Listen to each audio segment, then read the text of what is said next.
नमस्कार, एक बार फिर खबरों की शुरुआत करते हैं। मुख्तार का गढ़ कहे जाने वाले घोसी सीट से सुभाषपा सुप्रीमो ओपी राजभर के बेटे चुनावी ताल ठोक रखे हैं। क्या है घोसी का मूड, यह जाना हमारी सहयोगी सृष्टि पांडे ने। देखिए रिपोर्ट।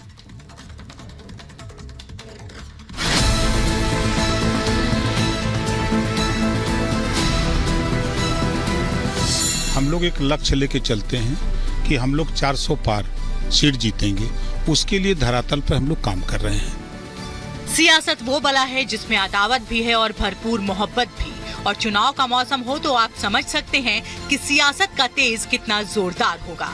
हमारी रिपोर्टर सृष्टि पांडे ने घोसी में ओपी राजभर के साथ एक दिन बिताया और उनसे जानने की कोशिश की कि आखिर उनका मिशन क्या है। जो चर्चा ये 400 नंबर जो है, ये विपक्ष की आंखों में बड़ा खटक रहा है। कह रहे हैं पहले ही हैक करके बैठ गए क्या, जो बता रहे हैं 400 पार।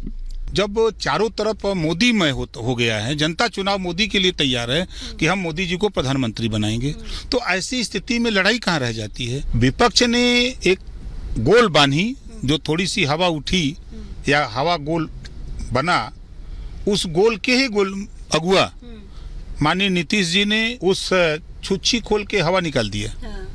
वो आ गए हम लोगों के साथ, आ गए एनडीए में। जो बचा खुचा था तो जयंत चौधरी जी निकाल दिए, अब क्या बचा। घोसी लोकसभा से ओपी राजभर के बेटे अरविंद राजभर चुनावी मैदान में हैं। वैसे घोसी लोकसभा सीट मुख्तार अंसारी का गढ़ मानी जाती रही है।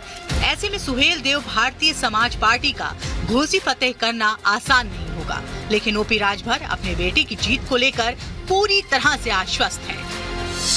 आज उत्तर प्रदेश का मुसलमान अपने निगाहों से उम्मीद जगाया है कि अल्पसंख्यक विभाग ओम प्रकाश राजभर को मिला है तो हमारा भी अब भला होगा, ऐसी उनमें उम्मीद जगी है। तो वो भी मुसलमान भी इस बार के चुनाव में आप देखिएगा बड़ी संख्या में भाजपा को वोट देगा। सुहेल देव भारतीय समाज पार्टी के सुप्रीमो ओम प्रकाश राजभर इन दिनों पूर्वांचल में खासा एक्टिव हैं। राजभर समाज के साथ साथ SC/ST वोटर्स में अच्छी पकड़ रखने वाले ओपी राजभर अपने दम पर किसी भी सियासी मैच का रुख मोड़ने का मादा रखते हैं, लेकिन जब दो लड़कों की बात आती है तो उनकी भौहें तन जाती हैं। देखिए, अगर दो लड़के हैं तो हम उनके चच्चे हैं, हम चच्चा हैं। और धरातल की स्थिति में आज के तारीख में अगर यूपी की राजनीति में आप देखिए तो 2 विधायक कांग्रेस पार्टी के उत्तर प्रदेश में हैं और भारतीय समाज पार्टी के 6 गो विधायक हैं, तो उनसे तो बड़ी पार्टी हम उत्तर प्रदेश में हम हैं। अब ओपी राजभर का कारवां खेत खलियानों की तरफ निकल पड़ा है। साथ में है हमारी रिपोर्टर सृष्टि पांडे। ओपी राजभर की मेल मुलाकातों का दौर जारी रहा। इन रास्तों में लड़कों से हम बात कर रहे थे, तमाम जो युवा हैं वहाँ के, बोले पियर का गमछा वाले चाचा जा रहे हैं। जब गाड़ी गुजर रहा था तो पीला पीला बाली दिखाई दे रहा है गेहूं का। तो अनुभव है खेत खलियान का, तो किससे तमाम सुने जरा, अनुभव दिखाते चलिए। बिल्कुल बिल्कुल, हाथ चंगन को आरसी का, पढ़े लिखे को फारसी का, दिखाइए जरा। सिस्टी आप पीछे आइए। तो देखिए, ओम प्रकाश राजभर जी हैं और जमीन से जुड़े हुए नेता हैं, लगातार किस्सों में रहते हैं कि हम वो जो है उस तरह के हैं। ओम प्रकाश राजभर खुद किसान हैं। वो गेहूं के खेतों में पहुंचे तो उन्होंने किसानों की बात करते हुए अपनी किसानी का हुनर भी दिखाया। फसल काटते हुए उन्होंने अखिलेश यादव के उस भ्रम से भी पर्दा उठाया जिसके सहारे अखिलेश लोकसभा सीट जीतने का दावा कर रहे हैं। आप गरीबों के, किसानों के और पिछड़ों के मसीहा अपने आप को आप उसका दावा करते हैं, लेकिन उसके लिए तो समाजवादी पार्टी पीडीए का नारा अलाप रही है। कैसे मुकाबला होगा? जो बात वो माननीय अखिलेश जी पीडीए की, जिस पीडीए की बात करते हैं, वो तो खाली नाम ले रहे हैं पीडीए का, लेकिन एक गाना आप गा रहे हैं साथ में कि मेरे अंगने में तुम्हारा क्या काम है। संजय चौहान को किनारे लगाया, पल्लवी पटेल जी को किनारे लगाया, स्वामी प्रसाद मौर्य जी को किनारे लगाया, दारा चौहान जी को किनारे लगाया, ओम प्रकाश राजभर जी को किनारे लगाया, जयंत चौधरी जी को किनारे लगाया। खेत खलियानों से कारवां दूसरे गांव की तरफ निकल पड़ा। कभी राजभर बच्चों से मिले, कभी राजभर का जोरदार स्वागत हुआ। इस दौरान उन्होंने अपने कामकाज की रिपोर्ट भी दी, लेकिन जैसे ही हमारी रिपोर्टर सृष्टि पांडे ने रॉबर्ट वाड्रा के चुनाव लड़ने की बात कही तो सुनिए ओपी राजभर ने क्या कहा। अमेठी से रॉबर्ट वाड्रा कह रहे हैं कि हम जीतेंगे, मतलब हम लड़ना चाहते हैं, बता रहे हैं। लड़ाई तब न मालूम हुई जब जइया गंगा में गेहूं के खेते में ना तो फेचकूर आ जाई उनके ये समय मारा था लूक बटूर जई हैं जौन चेहरा बा वहां से एसी में से निकल के आइया न तब करिया हो जाई जहाँ चुम्मर के घरे यहाँ कोई जीते उते वाला ना बा। उत्तर प्रदेश में बीजेपी 80 सीटों पर क्लीन स्वीप का प्लान बना चुकी है और इस प्लान को अपना दल सुभाषपा, निषाद पार्टी और आरएलडी जैसे दल मजबूती दे रहे हैं। वहीं विपक्ष बार बार प्रत्याशी बदल रहा है। इस पर भी ओपी राजभर ने चुटकी ली। चर्चा हर सीट पर हो रही है। हम देखें कि चाहे मेरठ हो या फिर आप देख रहे हैं मुरादाबाद हो, सब जगह प्रत्याशी बदले जा रहे हैं। क्या घोसी में भी ऐसा कुछ चर्चा सुनने में आ रही है कि ऐसा हो सकता है? तो ये प्रत्याशी क्यों बदल रहे हैं? डर है? सब डेरात बा। यहाँ डॉक्टर अरविंद राजभर चुनाव जब से प्रत्याशी घोषित भइल बहन तब से बढ़ती हुई लोकप्रियता और बढ़ता हुआ जनाधार के देख के सब लोग परेशान बा। यह वजह है कि मोदी जी का जवन हवा चलल बा आनी आ योगी जी का दोनों जने का मिल के वो तूफान हो गया बा। अहिया आवत आवत वैसा बवंडर बन गया है, वही में सब घेराई जाता और हेराई जाता। घोसी लोकसभा सीट से जातीय समीकरण की बात करें तो यहाँ करीब 17 लाख वोटर हैं, जिनमें करीब 4.5 लाख दलित वोटर हैं, 2.5 लाख मुस्लिम, करीब 2 लाख यादव मतदाता हैं।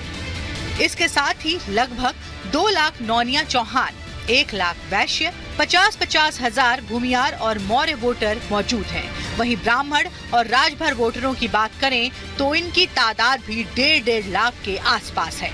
लोकसभा चुनाव से पहले ही दारा सिंह चौहान बीजेपी के पाले में आ गए हैं। दारा सिंह चौहान की घोसी सीट पर अच्छी पकड़ है। वो नोनिया समाज के नेता हैं। ऐसे में माना जा रहा है कि राजभर और नोनिया समाज बीजेपी को बड़ी जीत दिला सकता है। घोसी की जनता का मन टटोलने उनके बीच पहुंची हमारी संवाददाता।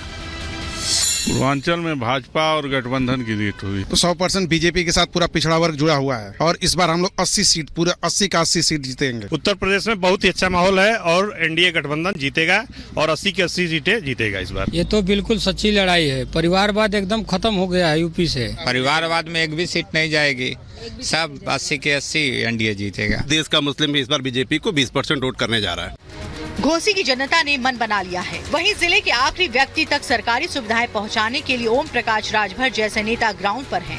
अब देखना ये होगा कि घोसी की जनता अपनी आवाज बनकर किसे संसद पहुंचाती है। Bureau report, Republic Bharat.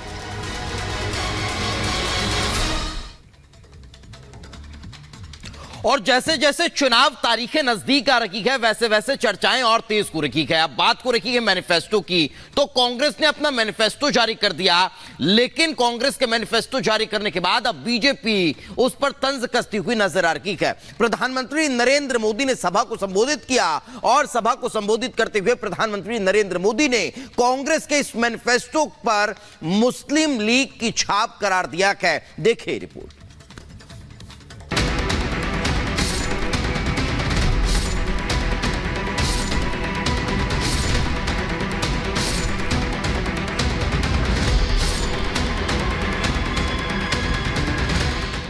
Congress के घोषणा पत्र ने लोकसभा चुनाव में बीजेपी को एक और संजीवनी दे दी है। ऐसी संजीवनी जो बीजेपी के 400 पार नारे को चिरंजीव बना रहा है और कांग्रेस को और पीछे धकेल रहा है।